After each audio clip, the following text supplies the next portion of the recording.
যদি এমন কোনো একটি গোষ্ঠী থেকে থাকে যাদের বৈচিত্র্য শব্দটার ব্যাখ্যার দরকার নেই, তারা হলেন শিক্ষক। আপনারও কি তাই মনে হয় না? প্রতিদিন প্রতিটা ক্লাসেই আপনি বৈচিত্র্য দেখতে পান। তাহলে বৈচিত্র্য বিষয়টি কি? একটি নির্দিষ্ট পরিকাঠামোয় ভিন্নতার উপস্থিতি হল বৈচিত্র্য, এবং এটি আপনি আপনার কর্মক্ষেত্রে প্রতিদিন প্রতি মুহূর্তে দেখতে পান। তা সে লিঙ্গ, জাতি, জাতিসত্তা, জাতীয়তা, অনুশীলনের স্থান এবং অনুশীলনের প্রকারের পরিপ্রেক্ষিতে। শিক্ষকদের কাছে বৈচিত্র্য শব্দটির কোনো ব্যাখ্যার দরকার নেই। আপনি এটি নিয়েই বাঁচেন এবং এটি আপনার রোজ নামচার অঙ্গ। যে শব্দগুলির কথা আমি বললাম শুধুমাত্র সেগুলিই নয়, সঙ্গে আছে সেই ব্যক্তিত্বগুলি যাদের আপনি দেখেন, যাদের সাথে আপনি যে কথাবার্তা বলেন, আপনার ক্লাসে যে অল্প বয়সী শিক্ষার্থী আছেন তাদের সঙ্গে যে নানান উৎসাহ, মনোভাব, যে কর্মদক্ষতা, এই সব কিছুই। শিক্ষকদের বৈচিত্র্য বিষয়টি বোঝার দরকার হয় না, তারা এটি নিয়েই বাঁচেন প্রতিদিন। বিভিন্ন কেরিয়ারের পথ বাছাইয়ের ক্ষেত্রে কথা বলার সময় আমাদের মাথায় রাখতে হবে যে মাল্টিকালচারাল কনসিডারেশন ভীষণ গুরুত্বপূর্ণ, তার সাথে কালচারাল নেগোসিয়েশন। স্বতন্ত্র ব্যক্তিরা তাদের পারিপার্শ্বিক এবং তাদের কর্মদক্ষতা নিয়ে ভাবছে, মূল্যায়ন করছে, এবং তারা কিভাবে মূল্যায়ন করে সেটি সরাসরি তাদের পছন্দের ক্ষেত্রে প্রভাব ফেলে। এখন একজন কি পছন্দ করবে সেটি তার কালচারাল আইডেন্টিটি নির্দেশ করতে পারে, এবং তার যে কালচারাল অভিজ্ঞতা রয়েছে সেটিও তার পছন্দকে একটি আকার দিতে পারে। উদাহরণ হলো, ধরা যাক আমাদের এমন এক অল্প বয়সী শিক্ষার্থী রয়েছে যার হোটেল ইন্ডাস্ট্রি ভীষণ পছন্দ, এবং ছেলেটি বা মেয়েটি ভাবে তারা এই কাজে উপযুক্ত, কারণ তাদের মানুষের সাথে কথা বলতে ভালো লাগে, তারা মানুষকে কমফর্ট দিতে ভালোবাসে, তারা যে কোনো তাৎক্ষণিক সমস্যা খুব ভালো সামলায় আর দারুণ রান্নাবান্নাও করে, এবং এই সব কিছু তাদের ভীষণ আত্মবিশ্বাসী করে দেয় যে আমার কি মনে হয় জানো, আমি হোটেল ইন্ডাস্ট্রিতে খুব ভালো কাজ করব। এই ভাবনাটাই তাদের মাথায় থাকে, এবং এই ভাবনাটা মাথায় নিয়েই তারা একটি পারিবারিক বিয়ের অনুষ্ঠানে যায়। এবার যখন তারা সেখানে গিয়ে একটি হোটেলে থাকে, তারা দেখে তাদের এক ব্যবসায়ী কাকা হোটেলে ম্যানেজারের উপর চিৎকার করছে।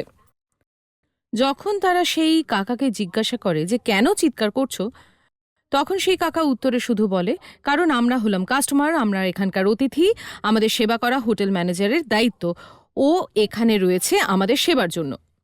এবার সেই পরিবারের কালচার হয়তো হোটেল ইন্ডাস্ট্রিতে যারা কাজ করে তাদেরকে এভাবেই দেখা। আপনার কি মনে হয় এই ঘটনাটি ওই শিক্ষার্থীর হোটেল ইন্ডাস্ট্রি জয়েন করার সিদ্ধান্তে কেমন প্রভাব ফেলবে? সে যদি নিজের নিজের পরিবারের সংস্কৃতির সঙ্গে একাত্মবোধ করে, তাহলে হয়তো সে সম্পূর্ণ অন্য একটি পথ বেছে নেবে। তাই একজন মানুষ তার নিজের কেরিয়ারের ক্ষেত্রে কোন পথ পছন্দ করবে সেটি তার কালচারাল আইডেন্টিটি প্রবলভাবে নির্দেশ করতে পারে। এখন পেশাগত ল্যান্ডস্কেপ হল অসম। যখন আমরা মাল্টি কালচারাল কনসিডারেশনের কথায় আসি, আমরা কখনোই এই দুই বিষয়কে অগ্রাহ্য করতে পারি না যে পক্ষপাতিত্ব এবং প্রেফারেন্সেস বহুল প্রচলিত এবং একটি নির্দিষ্ট প্রিভিলেজ ক্লাসের জন্যই বরাদ্দ। এবারে যখন আমরা প্রিভিলেজ নিয়ে কথা বলি, তখন প্রিভিলেজ বলতেই সবসময় শিক্ষা অথবা অর্থ বোঝায় না। প্রিভিলেজ নানা রকমের হতে পারে। কিছু নির্দিষ্ট জেন্ডারের মানুষের কিছু নির্দিষ্ট কাজে যোগ দেওয়ার প্রিভিলেজ থাকতে পারে। উদাহরণ হলো নার্সেরা। এখন নার্সিংয়ের পথ ছেলে মেয়ে উভয়ের জন্যই সমানভাবে খোলা। ছেলে নার্স এবং মেয়ে নার্স উভয়েরই সমান চাহিদা রয়েছে, কিন্তু অগ্রাধিকার হয়তো মেয়েদেরই দেওয়া হবে, কারণ এটি এমন একটি বিষয় যা একটি সংস্কৃতির অঙ্গ করা যেতে পারে এবং যেটি নিয়ে আমাদের কাউন্সেলিং করতে হতে পারে। আমাদের এটি বুঝতে হবে কোনটি প্রেফারেন্স এবং কোনটি একটা বায়াস হতে পারে।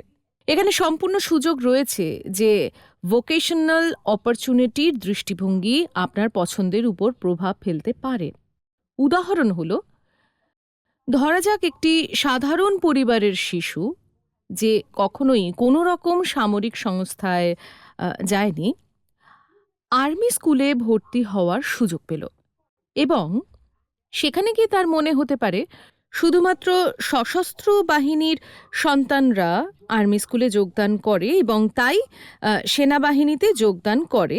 এর মানে যেহেতু আমি সেনাবাহিনীর পটভূমি থেকে নই, তাই আমার সশস্ত্র বাহিনীতে যোগদানের সুযোগ নেই, যেটি কিনা একেবারেই ঠিক নয়। বাহিনীর পথ সকলের জন্যই খোলা। তাই কাউন্সিলর হিসেবে আমাদের দায়িত্ব হলো এই ধরনের যে সমস্ত দৃষ্টিভঙ্গি মানুষের আছে সেগুলি বুঝে কিভাবে সেগুলি থেকে তাদের বের করা যায়, কিভাবে তাদের আলো দেখানো যায় যে সকলের জন্য সব জায়গা সমান সুযোগ রয়েছে, কিভাবে তাদের দেখানো যায় যে তাদের কালচারাল আইডেন্টিটি তাদের এগিয়ে যেতে দিচ্ছে না এমন একটি ভোকেশনাল সুযোগের দিকে যেটির জন্য তারা উপযুক্ত। এগুলি এমন কিছু জিনিস যা আমাদের ভালো করে বুঝতে হবে, সচেতন থাকতে হবে। যখন আমরা বিভিন্ন সংস্কৃতি থেকে আসা শিক্ষার্থীদের কাউন্সেলিং করব, এবং সেই অন্য বিষয়গুলি কি কি, পরবর্তী স্লাইডে আমরা সেগুলো নিয়ে বিশদে কথা বলছি। ইতিমধ্যে আমরা এটি বুঝে নিয়েছি যে আমাদের মাল্টিকালচারাল জায়গা থেকে আসা মানুষদের সঙ্গে দেখা হবে। কাউন্সিলর হিসেবে আমরা কখনোই একটি নির্দিষ্ট সম্প্রদায়কে, সংস্কৃতিকে বা একটি নির্দিষ্ট লিঙ্গকে বেছে নিতে পারি না কাজ করার জন্য। যে কোনো স্থানের মানুষের সঙ্গে কথা বলতে এবং তাদের সাহায্য ও গাইড করার জন্য যথেষ্ট যোগ্য হয়ে উঠতে হবে আমাদের নিজেদেরকে। তা সে সংস্কৃতি, জাতি, লিঙ্গ, বর্ণ যাই হোক না কেন, এতে আমাদের কিছু যাবে আসবে না। তাহলে কাউন্সিলর হিসেবে কোন কোন বিষয়গুলি আমাদের মাথায় রাখতে হবে যাতে আমরা বিভিন্ন ধরনের মানুষের মুখোমুখি হওয়ার জন্য আরও যোগ্য এবং পারদর্শী হয়ে উঠতে পারি? আসুন একে একে কথা বলি। প্রথমেই কালচারাল ব্যাকগ্রাউন্ড।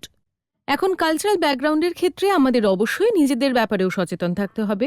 আমাদের নিজেদের ভিতরে যা পক্ষপাতিত্ব আছে, আমাদের নিজেদের যে সমস্ত দৃষ্টিভঙ্গি আছে, সেগুলিকে সচেতনভাবে সরিয়ে রাখতে হবে। এবং যে মানুষটি আমাদের সামনে রয়েছে তার কালচারাল ব্যাকগ্রাউন্ড, তার কি কি সমস্যা আছে, সে বিষয়ে সচেতন থাকতে হবে। হয়তো এমন কিছু মানুষ আছে যারা নিজেদের সংস্কৃতি এবং তারা কি চায় সে বিষয়ে খোলাখুলি কথা বলতে পারে, কিন্তু এমন কিছু মানুষও আছে যারা সেটি পারে না। উদাহরণ হলো, হয়তো কিছু মানুষ আছেন যারা এমন কালচারাল ব্যাকগ্রাউন্ড থেকে আসছেন সেখানে মেয়েরা কাজ করে না। তাই এই সব মানুষের ক্ষেত্রে আমাদের এটি খুব বলা সহজ হয়ে যায় যে তারা মেয়েকে শিক্ষিকা হিসেবে কাজ করতে দিক, যত না এটি বলা যে তারা মেয়েকে আর্মি জয়েন করতে দিক। এখানে যে কালচারাল ডাইভার্সিটি চলে আসবে সেটি তাদের জন্য অনেকটাই বেশি। তাই এটিই হচ্ছে সেই বিষয়গুলি যা আমাদের মাথায় রাখতে হবে। এখন আমরা কেরিয়ার হিস্ট্রি মাথায় রাখতে পারি এবং তা নিয়ে কথা বলতে পারি। এবার এই বিষয়টির দুটি দিক আছে। আমরা শিক্ষার্থীদের, অভিভাবকদের কেরিয়ার হিস্ট্রি মাথায় রাখতে পারি। তারা কোন ধরনের পরিবার থেকে আসছে, বাবা কি করেন, মা কি কাজ করেন, তারা কি ফার্স্ট জেনারেশন লার্নার, তারা কি এমন একটি বংশ থেকে আসছে যেখানে সবাই ডাক্তার হয়, নাকি এমন একটি বংশ থেকে যারা সবসময় কৃষিকাজ করেছে। এই সবকটি বিষয়েও প্রভাব ফেলবে। দ্বিতীয়ত, আমাদের সেই সব মানুষের ক্ষেত্রেও কেরিয়ার হিস্ট্রির কথা মাথায় রাখতে হবে যারা হয়তো কেরিয়ার বদলের কথা ভাবছে, অথবা অল্প বয়সী ছেলেমেয়েরা যারা ইন্টার্নশিপ করেছে, যাদের কাজ নিয়ে সামান্য অভিজ্ঞতা রয়েছে। তাই তাদের এই অভিজ্ঞতাগুলি তারা কিভাবে দেখেছে সেটি আমাদের মাথায় রাখতে হবে। সুতরাং এই সবকটি কথা মাথায় রেখে তবেই আমাদের তাদের সঙ্গে কথা বলতে বসতে হবে।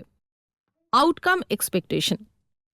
খুব সহজভাবে, প্রথমত আমাদের গাইডেন্স প্রোগ্রাম, এবং দ্বিতীয়ত তারা যে কেরিয়ারগুলি অন্বেষণ করতে চায় তার থেকে তারা কি আশা করে।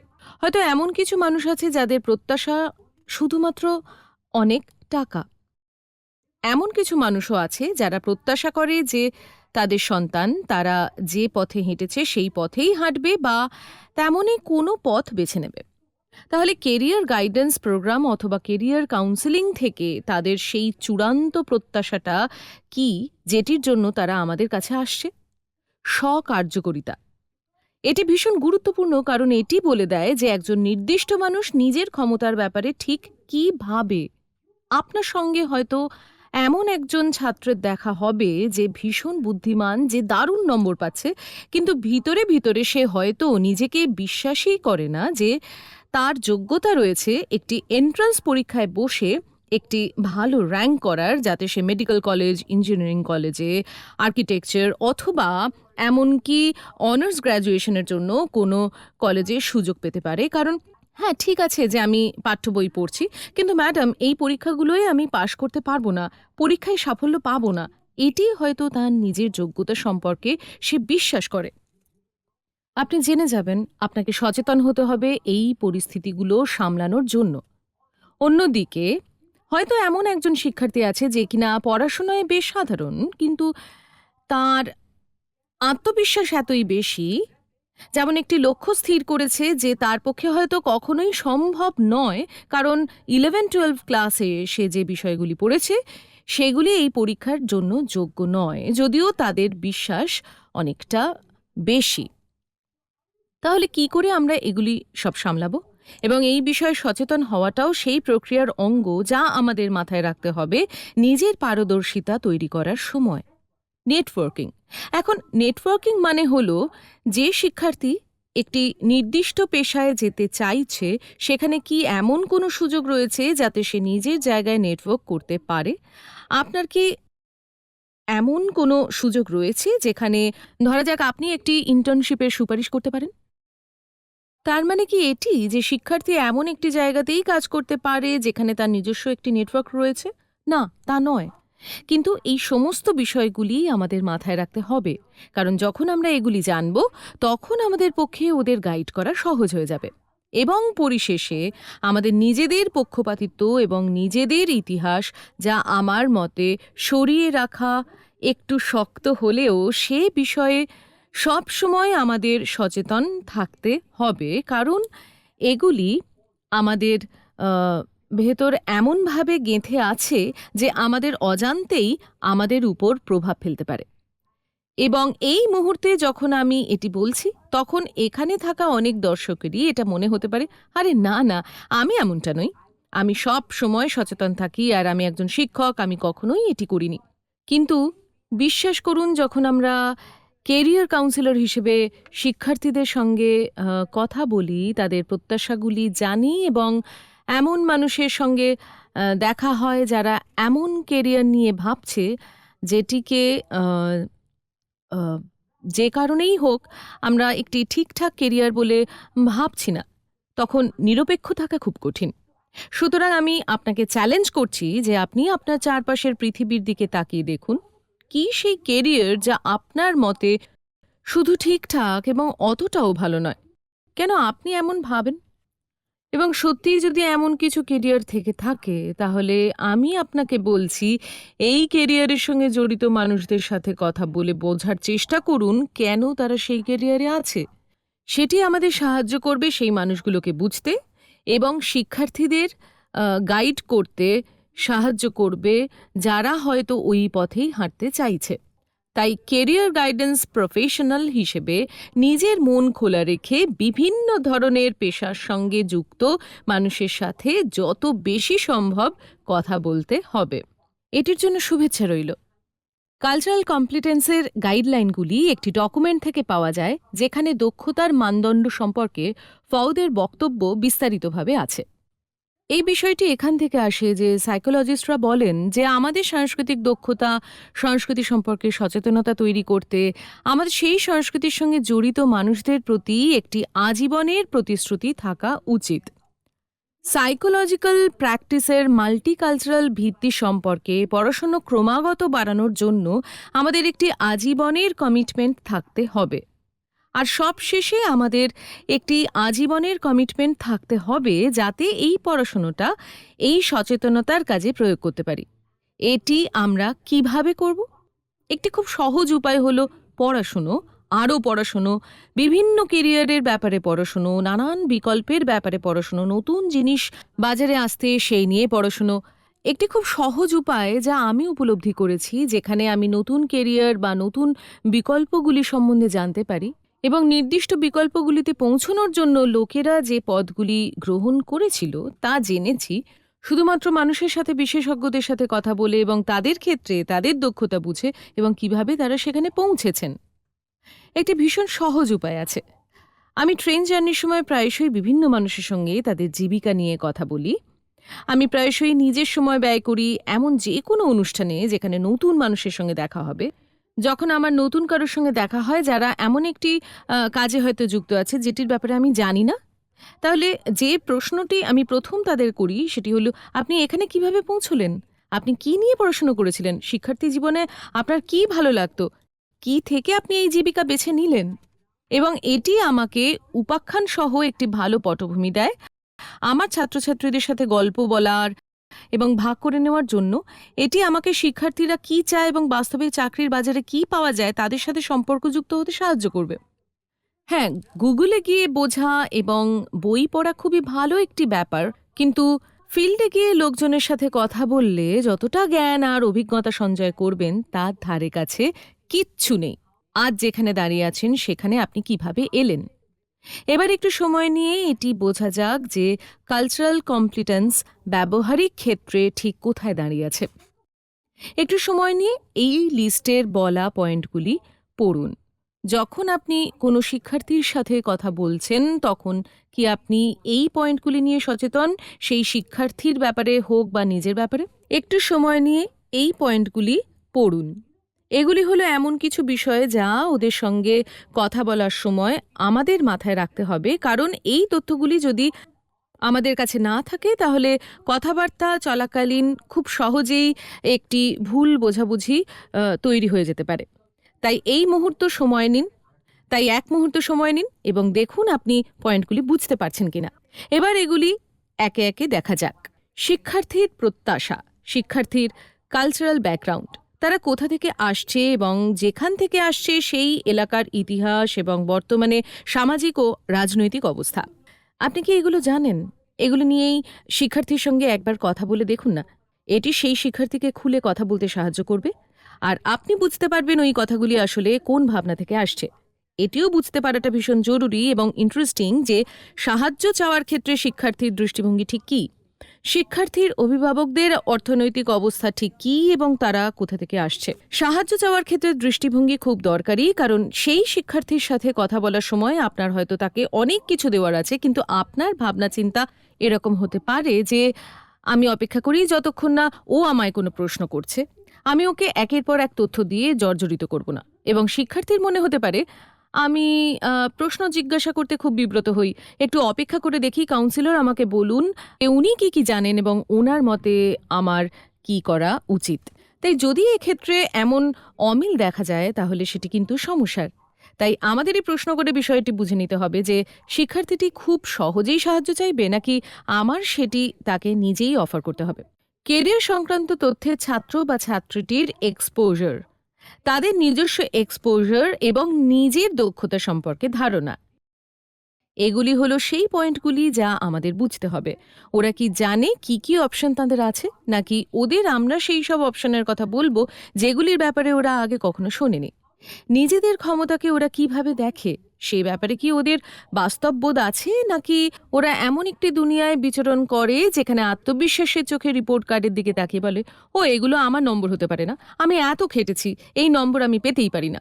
তো কিভাবে একজন শিক্ষার্থী তার নিজের ক্ষমতার সঙ্গে রিলেট করছে এবং এই যে এত তথ্য চারপাশে পাওয়া যাচ্ছে সেই বিষয়ে ওদের এক্সপোজারের স্তর ঠিক কতটা, তাদের নিজস্ব যোগ্যতা এবং নিজস্ব এক্সপোজারের এই লেভেলটি বুঝতে পারা ছাড়াও এটি বুঝতে পারা ভীষণ জরুরি যে যে ধরনের চাকরি তারা করতে চাইছে সে নির্দিষ্ট বিষয়ে তারা সত্যি ঠিক কতটা জানে এবং তারা কি জানে যে চাকরিটি তারা করতে চাইছে তার জন্য ঠিক কি কি কাজ করতে হবে এবং তাদের বর্তমানে কোন স্তরের শিক্ষা রয়েছে এবং আরও কতটা শিক্ষা তাদের অর্জন করতে হবে। এই সমস্ত কিছু জানা ভীষণ গুরুত্বপূর্ণ, কারণ তখনই আপনি বুঝতে পারবেন যে আরও কতটা তথ্য আপনাকে দিতে হবে।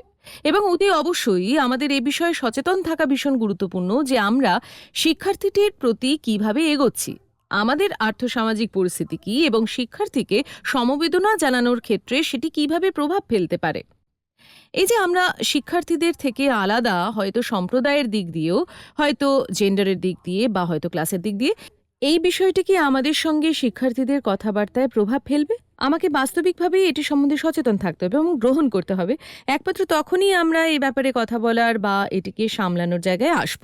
এবং অবশ্যই বুঝতে পারা যে আমার ওয়ার্ল্ড ভিউগুলি কি, আমার জীবনের থিমটি ঠিক কী, আমার দৃষ্টিভঙ্গি, উৎসাহ, কর্মদক্ষতা এগুলি ঠিক কোন ধরনের। একমাত্র যখন আমি নিজেকে জানব, কিছুটা বুঝতে পারবো এবং শিক্ষার্থীদের ব্যাপারে জিজ্ঞাসা করব, তখনই বুঝতে পারবো আমাদের ওয়ার্ল্ডভিউ মিলছে কিনা। এই সবকটি হলো এমন একটি বিষয় যেটি কেরিয়ার কাউন্সিলর হিসেবে আমাদের মাথায় রাখতে হবে। আমাদের নিজেদের ব্যাপারে জানতেই হবে, অবশ্যই শিক্ষার্থীদের বুঝতে হবে, যাতে আমরা ওদের একটি সঠিক সিদ্ধান্ত নিয়ে ভবিষ্যতের দিকে এগিয়ে যেতে সাহায্য করতে পারি। কালচারাল কম্পিটেন্স গাইডলাইনের এটি হলো সার কথা। কেন আমরা এই বিষয়ে পড়ছি, কেন আমরা এতে এতটা সময় দিচ্ছি?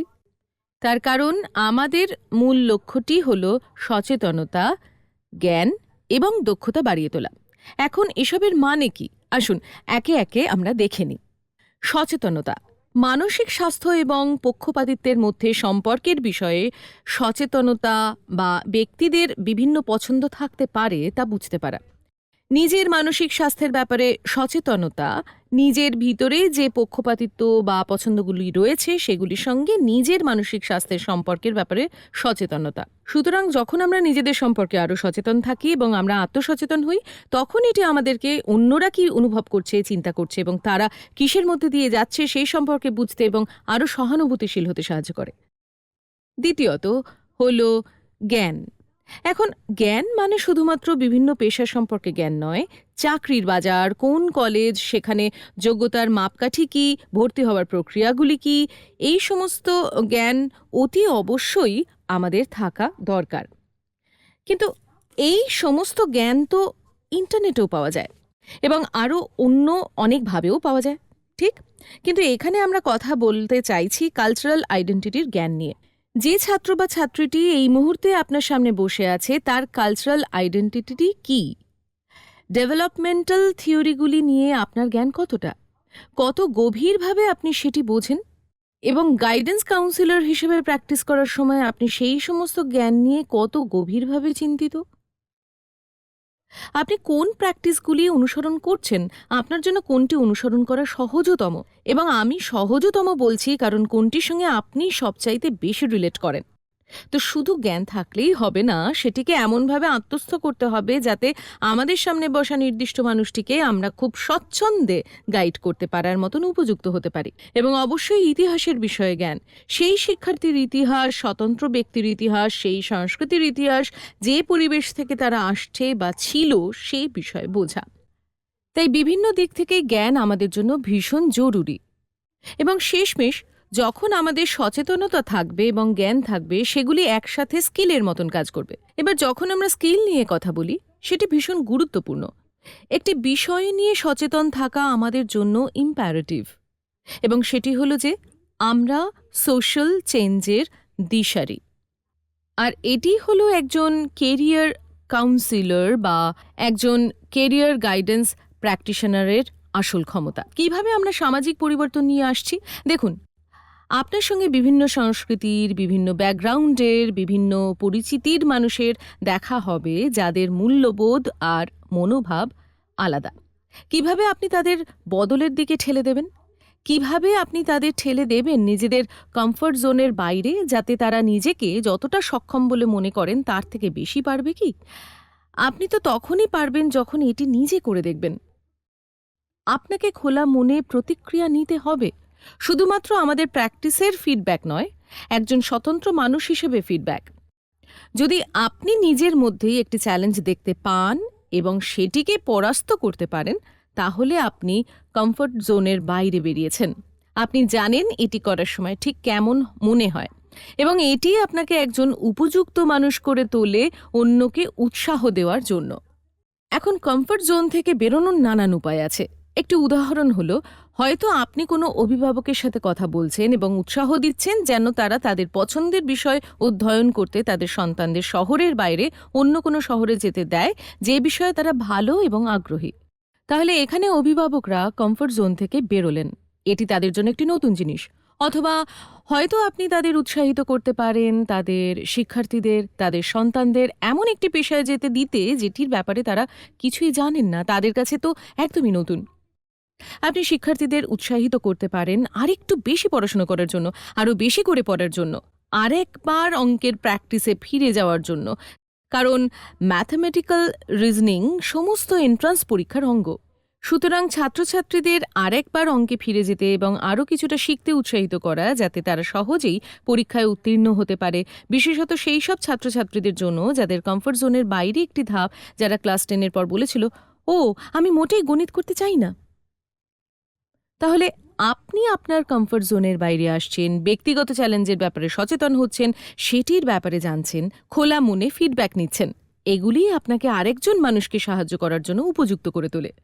এবং ঘটনাক্রমে যখন আপনি থিওরির দিকে এগিয়ে যাবেন, আমরা এখানে কয়েকটা করেছি এবং এখন আপনি এগুলো কাজে লাগাতে শুরু করুন। এই থিওরিগুলি গ্রহণযোগ্যতার জন্য একটি খোলা এবং ক্রিটিক্যাল মনের প্রয়োজন।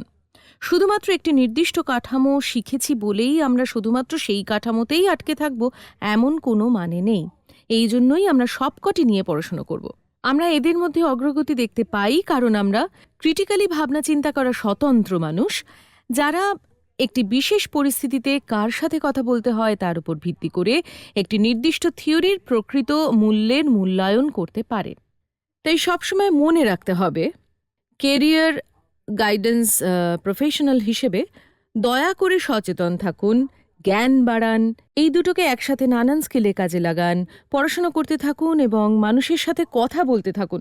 কখনো কাউকে জিজ্ঞেস করতে লজ্জা পাবেন না, শোনো না, আমি যখন কাউকে কাউন্সেলিং করাবো তখন আমার সঙ্গে থাকবে? বা তুমি যখন কাউকে কাউন্সেলিং করাবে সেটি দেখার জন্য আমি কি সেখানে থাকবো? বা আমাকে একটু ফিডব্যাক দাও যে এটি কেমন হলো। ফিডব্যাকটি খোলা মনে গ্রহণ করুন, শুনুন, আত্মস্থ করুন। আপনি এটি করলে আপনার সামনে বসে থাকা মানুষটিকে ফিডব্যাক দিতেও আপনার খুব সুবিধে হবে, যাতে সে একটি নতুন ভূমিকা, চ্যালেঞ্জ, একটি নতুন দক্ষতা বা কাজ শুরু করতে পারে। সুতরাং এই জিনিসগুলির গুরুত্ব বোঝা ভীষণ দরকার, যাতে বুঝতে পারি যে কেন আমরা কালচারাল কম্পিটেন্সির গাইডলাইন নিয়ে পড়াশোনা করছি। এটি খুবই চ্যালেঞ্জিং একটি জায়গা। আপনাদের শুভেচ্ছা রইল।